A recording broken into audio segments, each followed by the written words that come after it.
Hey, pussy, are you still there? I actually admire that you can actually be this fake. And like when the TV comes on, how you can just change. You're the scum of the earth. You don't doubt me, I couldn't do it. The odds that I couldn't do it. Look at me now. London, headshot dead. That's it.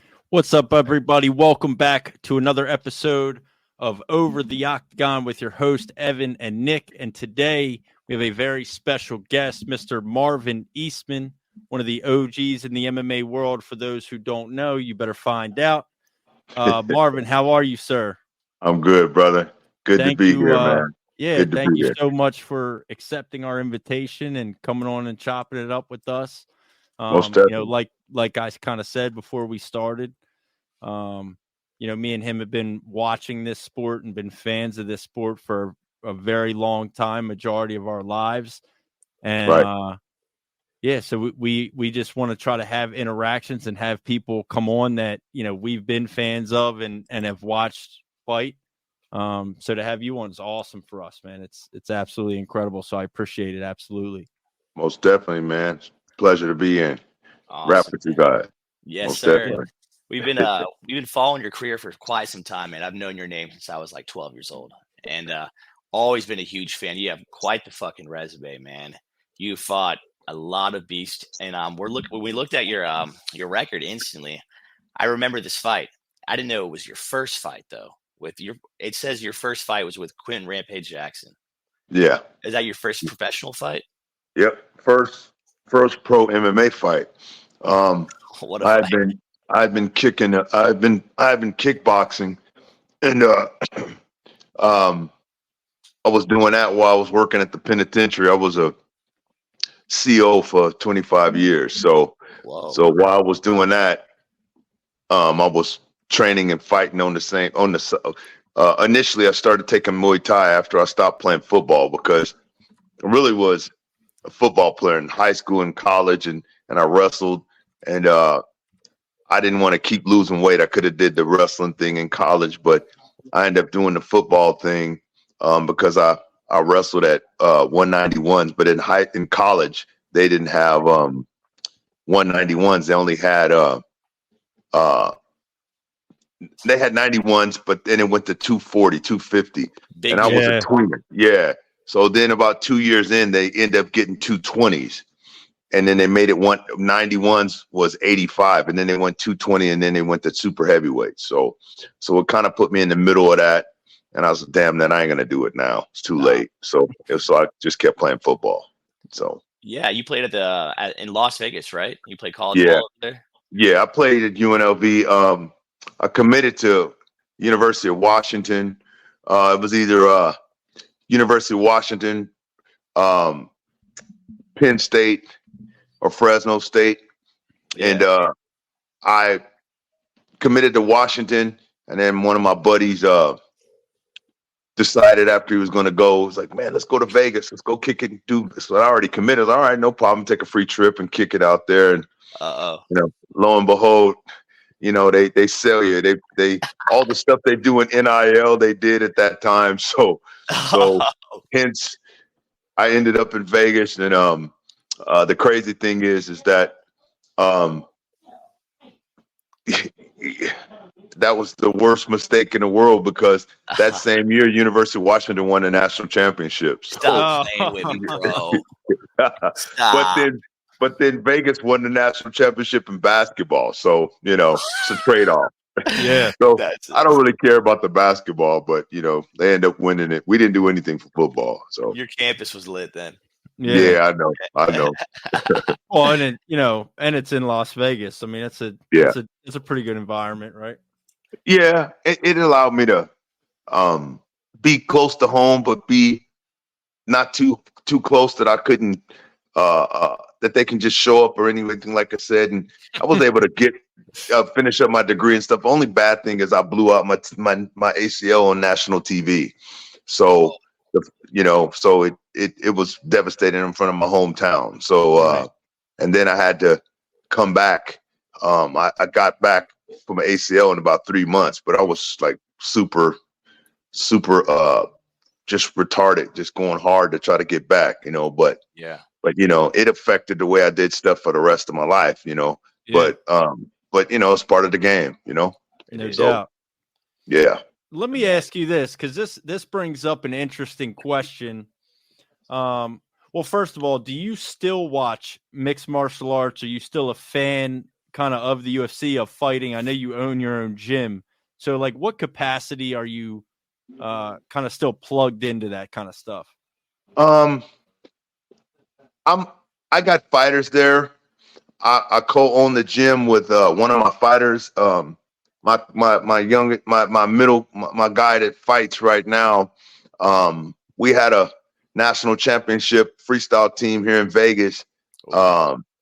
And my middle kid and my oldest kid, we wrestled. They went everywhere. Wrestled Tulsa Nationals, Las Vegas Nationals, Reno Worlds, did all that stuff. We had a nice team. So when they went to high school, after it was all said and done, a lot of those guys got done and they didn't have anything else to do. And I was fighting and I started teaching too, because I knew eventually I was going to have an end out.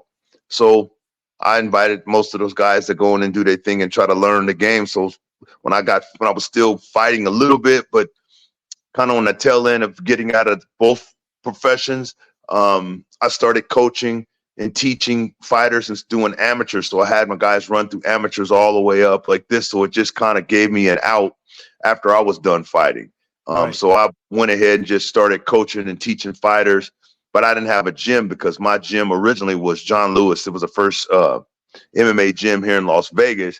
Well, he kind of got out the business, and basically what it ended up happening is the guy who took over kind of went away from doing traditional MMA. He just turned it into a boxing gym. So when it went boxing gym, a lot of the guys that I had fighting couldn't fight. So we became drifters, for about 5 years. I ended up going to Syndicate, and John Wood kind of allowed us to go there for a while. And then when I finally got an opportunity to open up my own gym with my fighter, that's what we did. Right. Okay.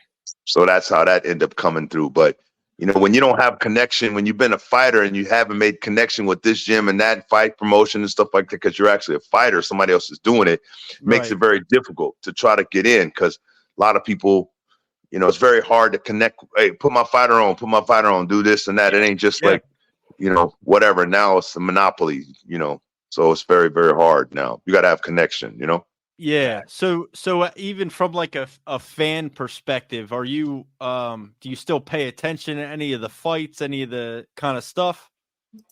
Yeah, I do. But I'm not really a fan of how these guys are fighting now, because Let's for talk instance, about it. Yep. Yeah, you got us. I can give you a prime example. Yep. I can turn around and show you my belt case. I got only organization that I didn't really do good in. It just had my I just had a something, because I'm working as a full-time officer with North Las Vegas Police Department. Well, when everybody else gets finished training, they get to go home and go to sleep. I had to go to work, and you're dealing with inmates and all this other kind of stuff, and dealing with the police stuff for 25 years. So That's crazy. you got a little cut on your eye, or you got a little swollen. You could be winning or win, but guess what? Somebody sees you. Oh, you got a cut on your face. You got your eye is swollen. Guess what? Well, I just won. But when do you ever have a fight where you don't have any injuries? So I have to go back to work like that. You know what I'm saying? Dealing with inmates and having guns and all this other kind of stuff. Yeah.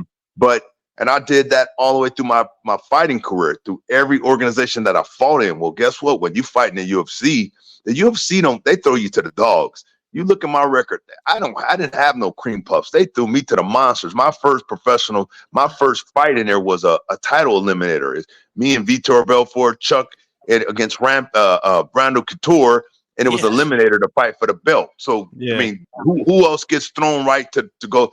Well, because I was winning. You know what I'm saying? So they never gave me no. And then I get out and I do my something else and I come back. Well, guess what? The first thing they do is offer me pennies to fight against Rampage. We know Rampage talked about this. He said when he fought me, he made $3 million. Do you know how much I made? 50,000. What the? He made $3 million. Are you kidding me? Go look at his last podcast. He said when the UFC bought the WFA, which we were both in the WFA, because that was my first world title in the WFA. I won that, knocked out Alex Stiebling. They paid me $50,000. Jesus. They paid him $3 million. So and then you know what I'm saying? So I didn't get they didn't give me no passes. Everything they threw at me was monsters, you know? So it's part of the game. Right. You know, I suck it up, you know, whatever. But I didn't cheat. I didn't do none of that kind of stuff, none of that garbage. Never. Nah, you know. So whatever. Do you think it's different now? Like what you were starting to say, kind of how these guys fight now? Because my point was this: when I fought in any other organization, when I fought for a title fight, it was 5-minute rounds. It was a championship stuff, and you knew you were fighting 5-minute rounds. Yeah, it's crazy that they make UFC does main event fights 5-minute rounds, and they're not for titles. Right. You understand? Yeah. That should be for titles only, not throwing somebody in a 5-minute round. And these dudes are beating each other up. And I love those guys. They like to fight, but they got to remember, I was 37 when I finally got out the UFC. I'm 54 now. Well, you got to remember, that wasn't that too long ago. And you got to remember, there's an end date. And some of those guys, if you talk to some of the fighters of old school, they talk like, "Hey, how you doing? And Adrian, where you at?" You know, I mean, trying to figure out where. I mean, those little gloves ain't no joke, man. You know, you used to get in a bad situation and you start looking bad, and they stop the fight. Now these guys, hanging out looking like the Elephant Man to win a fight, man. You know what I'm saying? Look at some of these guys. Look at I love Max Holloway, but he takes a lot of damage. That other dude, Ryan Ortega from California. Look at them guys. They look like they get beat up, man, to win. And it's good for the fans, but it's not good for you. Right. Volk did all that too, I think. Volkanovski is the one that fucked up both their faces, man. Yeah, it's not a good look. Junior DeSantos, you see those guys, those dudes take beatings, bro. You know what I'm saying? It makes me think of the you bring up Max Holloway, Brian Ortega, when they fought. I don't know if you remember, but when they fought, Max Holloway was trying to teach him how to block a 1-2 during the fight, because he was absorbing his whole face. His whole face was scarred up, cuts everywhere, so swollen. I mean, he had no boxing skills at all. Didn't know how to block anything. Had no defense. In boxing, you got a 10-ounce glove to help block punches. You got a 4-ounce glove in MMA. Now let me just give you a prime example. Okay. It doesn't take anything to get knocked out with a 4-ounce glove. Anybody can knock you out with a 4-ounce glove. You don't have to be a big puncher. Yeah, I tell Nick that all the time. He better You not don't have me. to be a big puncher. You don't. And the thing about it is, those guys they taking that and they're worried about CTE, man. Trust me when I tell you, I can show you a plaque that I have when I was in the UFC with the guys with the 10 fighters with the best bodies and stuff like this. Yeah. If you look at the guys that I was in there and I was 37, and you look and I'm 54, see if those guys still look like they do. Right. See if they look the same way. I guarantee right now I'm still 204 pounds. I can go right now, walk into the gym and bench press 400 pounds, because I don't drink, I don't smoke, I don't put nothing on my arm. I never did none of that kind of stuff. But that's just, it's just is what it is. But trust me, dude, there's a date that's coming that you're going to be older, and you don't need to have on your phone to be able to record where you parked your car. You dig what I'm saying? Yeah, bro. Yes. Oh my God, that's so real, man. Thank you for saying great. That on the podcast. It's great for the fans. But guess what? That Mickey Ward, John Gotti fights. Oh man, eventually that stuff's gonna come back and get you, bro. You know? Yeah. Dead ass, man. And they give boxing gets all that attention. People come out like, can't talk as good as used to, but the UFC, you don't hear that much protection about it. Right.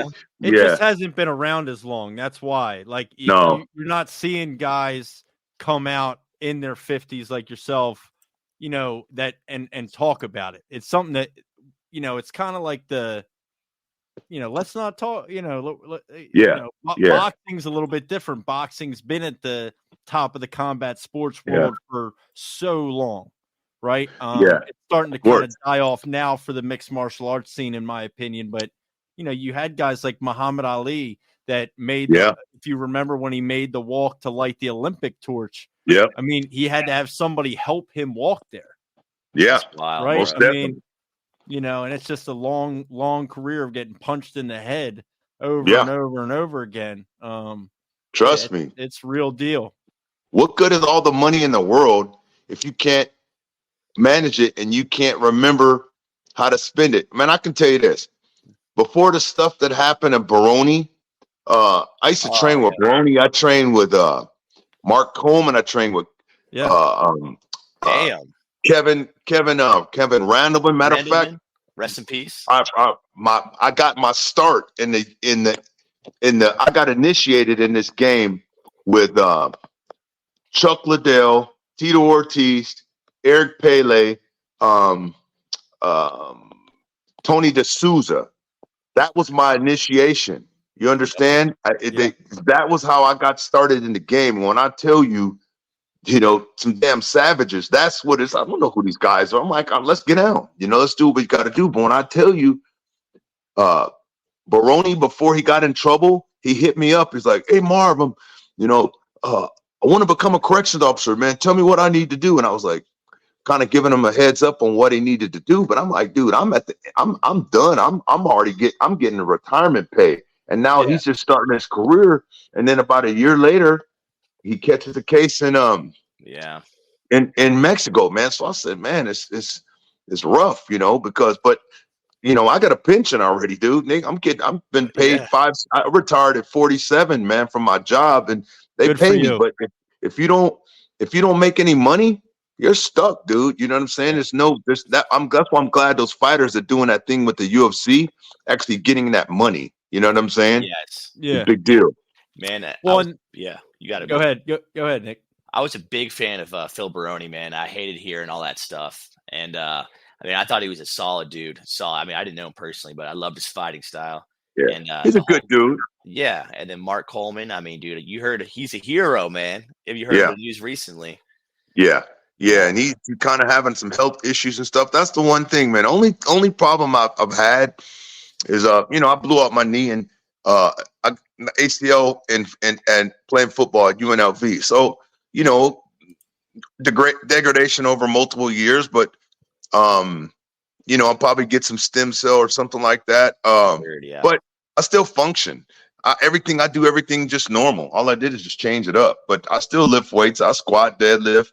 Do my stuff like that, and I train in the gym every day. But and I walk around at 205, 210. I'm still in my fight weight. You know what I'm saying? So I'm very thankful. Yeah, absolutely. Yeah. Well, I'm not to nobody else, it's just me.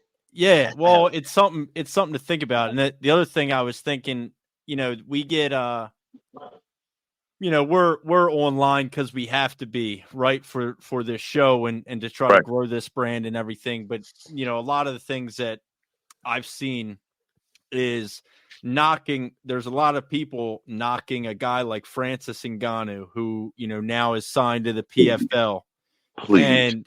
And here's what Francis is doing that to me is unmatched. So any opponent that he fights in the PFL on an MMA event is getting $1 million, no matter what. Yeah. Wow. That's love. That's love. That's in his contract.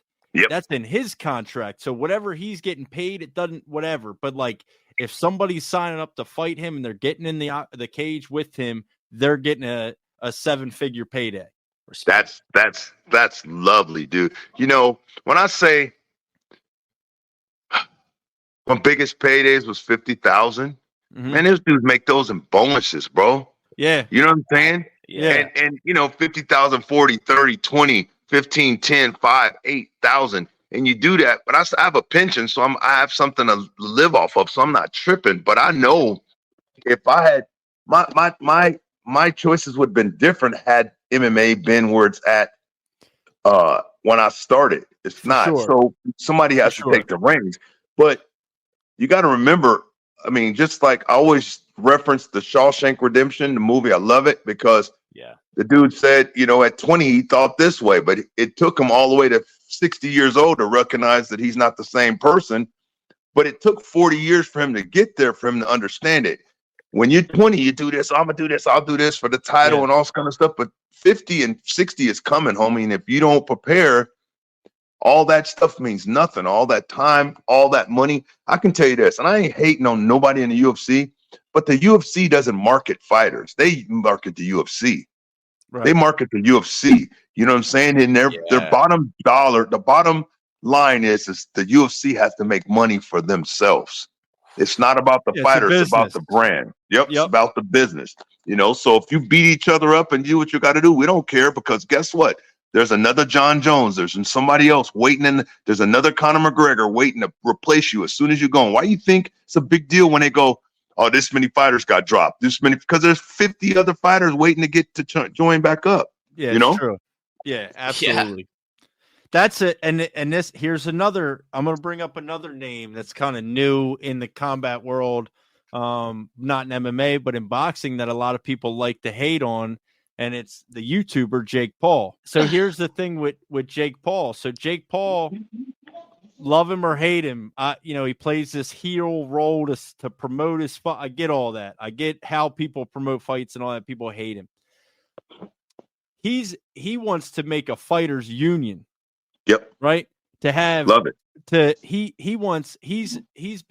has been going on for 2 years. He's been coming at Dana White specifically to give UFC fighters health care. Right. It may never happen, but like, look, these guys, the only reason the UFC is $1 billion business is because of the people that you're paying 8 and 8 on a fight to get the shit kicked out of them, and then go to work Monday morning. You know what I mean? Yep. And because they have to. Right. And so like there are guys like that. You're all good. There are guys out there like that.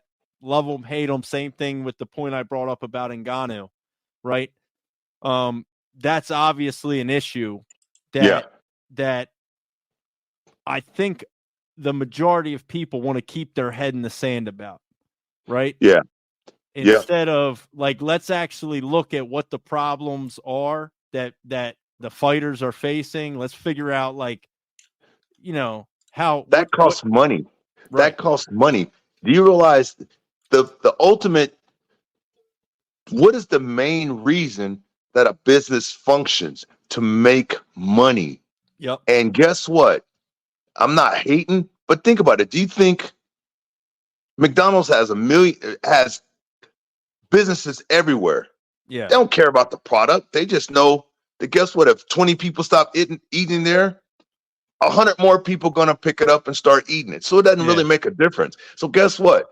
I don't care as long as I sell the brand, because if you got 500, 600 fighters, if you drop 10 or 15, there's 100 waiting in the wings to come and take his place. Yeah. So you got the haves and the have-nots. You got very few people. If you out of the 600 people on the UFC's roster, I guarantee you probably got 15, 18, maybe, if that's getting pay-per-view points. Yeah, just champions from what I understand. Yep. Everybody else. Champions. Exactly. Now, what does it take to be able to get there? You got to be the top dog. Right. The one kid, this dude is bad. And to me, John is a bad dude. I love John Jones. He's a good dude. God. I ain't got nothing bad to say against him. But here's the catch. Demetrius is a savage. Bro. Mighty Mouse is a savage. He's a savage. That dude is a savage. And to me, I ain't got nothing bad to say against John Jones. But here's the thing. Demetrius is wrecking, and he's a small guy, and he's ridiculous. And to me, he's the baddest around. That's my opinion. I love that, And bro. come on, That's $1 million. That's He's a supposed to great get pull. That's a great pull. $2 million for Xbox. Guess what? He couldn't get it because the brand can't do that. So he goes somewhere else, and he's still killing people. Yeah. Man, clean record, does all this stuff. Yeah. I'll tell you, he's the baddest to me. Right. Best. Ifs and no ifs and buts about it. Does everything the right way. Never heard his name in a negative light about anything. Yep. 100%. 100%. I've talked about it so much over the last week, but I love it so much. Like he's been doing the jiu-jitsu competitions and the with the gi, and he won his division 155 pounds as a brown belt, and then he went to like the open weight.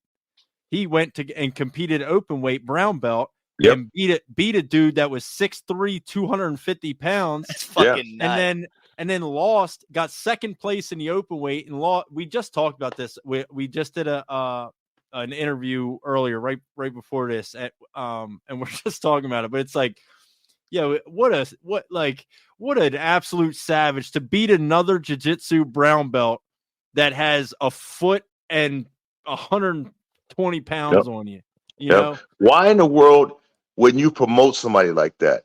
Yeah. Why wouldn't you promote that dude? He could have been an international star, but you promote who you like. Right. If you don't like them, if they don't agree or fit your palate, then guess what? You know what they do? Oh, go over here. Come on, you mean you traded this guy? It's ridiculous. You should have highlighted him. You should have made him a superstar. He should be a superstar. Yeah. If no ifs, ands, and buts about it. And if you're in the MMA community, you know who he is. Oh, but yeah. the world should really know who he is because he's that damn good. You know, he represented 100%. No ifs, ands, and buts about it. But I wanted to give you a prime example about how. Think about this. I love Jamal Hill, right? I like him. Yeah, He's like good. Jamal I love him. Cool. But if you think about the fight that he's got coming up, if you look and the fighters, okay, for instance, okay, and I'm just bringing it to your attention. You got 4-ounce gloves on. Yep. They don't protect you. Yep. The next time you look at Alex Pereira's last 2 times that he's been punched in the face, look at where his hands are. Every time that he's been dropped, they don't protect their face, they protect their chest. And he's been cracked in the face and dropped because his hands, because they don't bring their hands up and fight here. You have no glove. They fight like this. Watch. The next time you look at it, boxers have their hands high and they got 10-ounce gloves, but MMA fighters fight like this. And you got less protection. Doesn't take that much. I train my fighters to punch from their eyes. The punch goes out, the punch comes back. You protect your face with your arms and stuff like this. But when you don't have a glove, that's only entertainment for the fans. People make fun of Mayweather, but Mayweather, he didn't take any damage, and he's 50 old because now he realized now I'm 50 or whatever age you are. I got to be able to spend that money. Nobody's gonna care about you after you're old. And he was a great fighter, but guess what? He can't remember where he parked. Yeah, big deal. I'm not a fan of the way some of these guys. I don't train my guys like that. My hands, they defend. Yes, sir, 100%. No ifs, ands. At least even the block head kicks, man. That's just me. That's what I do from my gym. You know. Yeah. Anyway, I'm sorry I talk a lot, but you know. Nah, that's what you're here for. That's why we got you here, to talk to you and you to talk to us. So don't even worry about it. Right. Definitely, man. So I got a couple questions for you, man. First off, man, I'm so jacked you're here right now. It means a lot. Again, I can't express that. But who was your favorite person that pushed you the most during training? Was there any big names that you trained with side by side along your career that you really just got along with, have a good relationship still with today? Well, like I said, I started out in the game, Tito and Chuck. That was who I started out with, and when we were all the same weight, training the same, and my former manager was best friends with Chuck. So initially, the Petito brothers wanted me to come into UFC really, really early, but I didn't fight in an organization because Chuck and John Lewis were best friends. So he was managing me, and it's kind of crazy to have your best friend fight somebody that you're managing. So they kept me out of that organization. So, but I helped Chuck prepare.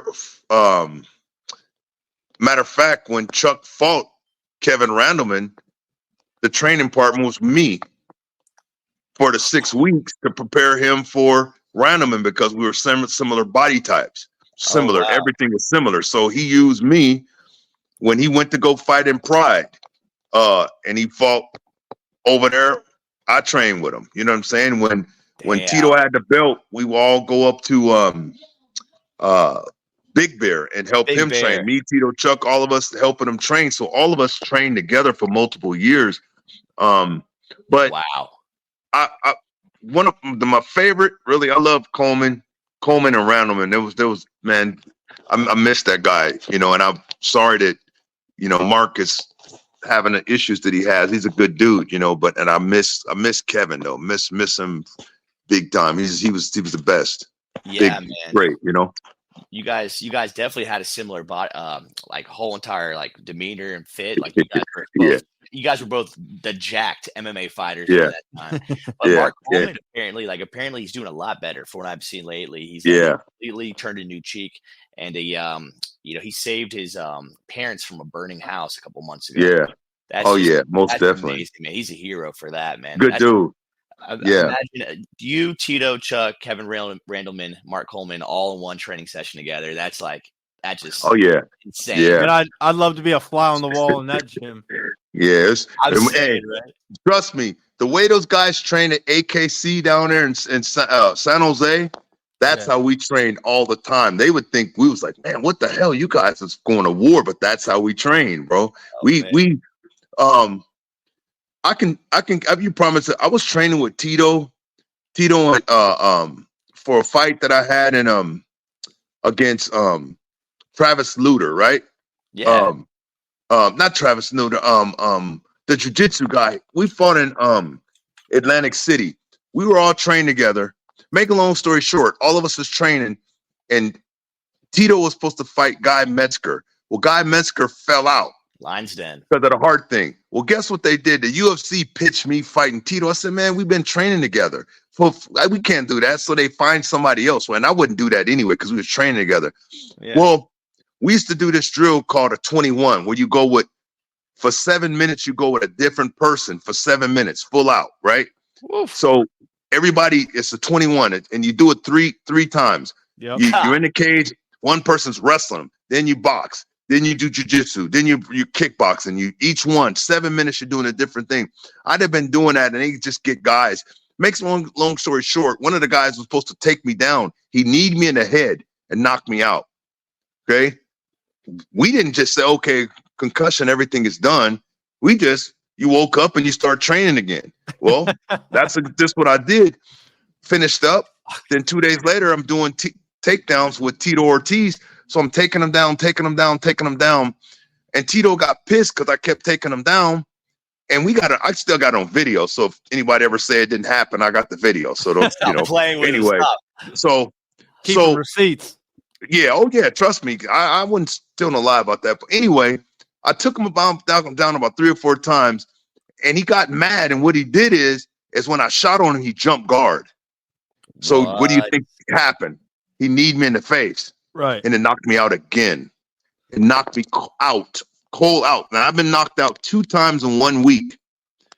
Now, I go to Atlantic City to fight, and it's supposed to be an easy fight. I'm supposed to beat Travis Luter up because he's a jiu-jitsu guy. Well, that's why the fight that you've seen, when he throws that punch and it barely looks like it hit me and I fell back, already had a concussion, but I didn't know it. And I was Nestle punch knocked out. I mean, but it barely touched me, Damn.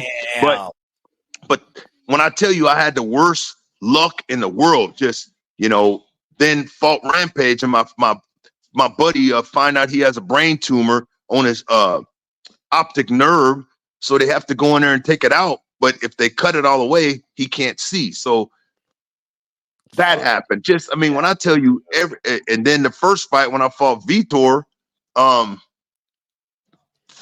you won't believe it, but a week before I'm supposed to fight, I found out, the old lady is cheating. Oh, fuck. So, so you go into the fight knowing it, and the guy they cheating on you with is somebody you work with, your sergeant. So you know what I'm saying? Bro, Could you imagine? So when I tell you, nobody has worse luck than me. I think I only had one fight in the UFC where I didn't have bad luck. The last fight I got poked in the eye, that eye poke, and it tore my retina. So I had one fight that I actually was healthy, and that was against the dude from he was from I can't even think of his name. He was on my trading card. I can't remember his name. That was the only fight that I ever had in the UFC that didn't have something wrong. So, I just had the worst UFC luck, but any other organization I did good except the UFC. That's just, it is what it is. UFC, yeah, Terry Martin. Yep. That was the only fight that I had no issues. Every other one, it was something going wrong, So, Man, it'd be like that, and for me as well. So I'm in your boat, bro. Yeah, I got you. No excuses. You just take it like a man and go from there, But yeah. Talk to us a little bit. And I know we spent a good amount of time, so I don't want to take up too much more of your time. But gotcha. You got this gym now, right? And are you doing this pretty much full time? You're in the gym every day, you said. Yeah. Yeah. And so, because we've had a few coaches on the podcast. We actually just did an interview and a video with a coach from a Muay Thai gym in New England. He has a 13-year-old fighter that's fighting in the USA Muay Thai Nationals this weekend. Yeah. And it's just I love kind of like you've been talking about teaching people the right way, right? And how to defend themselves and to do this, like be able to have longevity in this and not get themselves destroyed. What's like the best part about spending the time in the gym for you with, these younger fighters, other guys, pro guy, whatever the case may be? I mean, what's the best part of kind of that experience? Well, the biggest thing is nobody can learn unless they buy into what you're selling. My Muay Thai teacher, they were from Thailand. They taught us, they spoke to us in Thai, so we had to learn in Thai. It's not an American version of Muay Thai. It was from Thailand, 100% the same way they spoke to us in Thai. Everything that I've done. Matter of fact, they don't have a belt system in Muay Thai, but the World Muay Thai Federation is certified by the Thai government, and I actually got my crew status, which is right below master. It's the instructor. Took me 8 weeks to do it, so I'm certified. So I teach 100% traditional, 100% Muay Thai, 16 elbows, 6 ways the knee, the tripping, everything that you do, the clinching. But it took me a long time to get there. Make a long story short, I teach it the way I was taught, not my version. It's the way I was taught. Right. And the guys, if they have to trust you. If they don't buy in, if they won't trust you if they don't buy into what you're selling. You have to show them, because the way that they learn is by it being able to work when it's done. But somebody does something, just like, for instance, I can tell you this. You see how people getting calf kicked? You can never calf kick a real Thai person, because our feet are never flat on the ground. But that's an American version of something, but you could never calf kick a Thai person. Anybody that learns traditional, because our feet don't stay flat. That's, to me, I think it's the stupidest thing in the world. If your feet are on the ground and you're getting calf kicked, it's because your feet are flat. If you look at the Thai fight, their feet are going up and down like pistons. So how could my feet have to be flat on the ground for you to kick me? So, but it's a fad, and it works if you stand there flat. But if you look one time, now in Thailand, they sweep, they do trips, but you'll never see, that's not a Thai move. That's an American made thing, but whatever, it works, so people keep doing it, you know. Yeah. So but I said you just have to buy into what the person's selling, and for me, I'm a big advocate of protecting your head, Yep. Yeah, that's awesome. That's an important message too. We don't want people getting into this and then like you've been talking about this whole time. I mean, you want to be able to enjoy your life later on. Not be able to remember where you parked your car and etc. Yeah, those fights like Mickey Ward, Gotti, everybody enjoys that, but trust me, the fighter is the one that's got to worry about that. Oh, that was a great fight, but guess what? Now, who's going to be there with that fighter to help him cook his food or remember what time he's supposed to go to work in the morning or whatever? It's good. So sorry, dropped my phone. Good. Sorry, man. I'm retarded. Yeah, I'm sorry, man. I apologize. Good. But me too. You just got to be in a situation where. So I love what Jake Paul and those guys are doing because it has to be an end. It has to be an end date. And if there's no money left for it in there, what are you doing this for? Yeah, you're supposed to enjoy it, but nobody would do this just to do the sport. If there was no money, it wouldn't be the market wouldn't be there. Of course, yeah. Of course. So that's all I'm saying. You just, you got to make sure you protect yourself, Yeah, absolutely. Love that, man. Well, Marvin, thank you so much, man. And honestly, a lot of our interviews are pretty fun, but this one has been like probably one of my favorite ones ever, man. I like talking to you about the sport. I haven't heard this side of it, and no one's been as brutally honest with it either. And man, I would love to have you back on here, and then we can most definitely and we could break down fights together. Most definitely, because you're inside on it the way you think that. I learned a lot from this 30-minute conversation with you, man. Imagine us breaking down a fight square by square with you. That'd be awesome. Hey, you guys got my link. You can get at me anytime, and if you need me, like I said, I can give you my personal number. I'll do it out, text it to you if you need it. You can get at me anytime, man. Like I said, I appreciate it. Like I said, my objective is to make sure that the guys have longevity because it's good to be in entertainment, but why would I do my job for 25 years if I didn't have a retirement? And a lot of those guys are doing this stuff, and if you don't make some money and you don't be able to sit it away, then guess what? As soon as you lose 2 or 3 fights in the UFC, have a nice day. Yeah. So, yeah.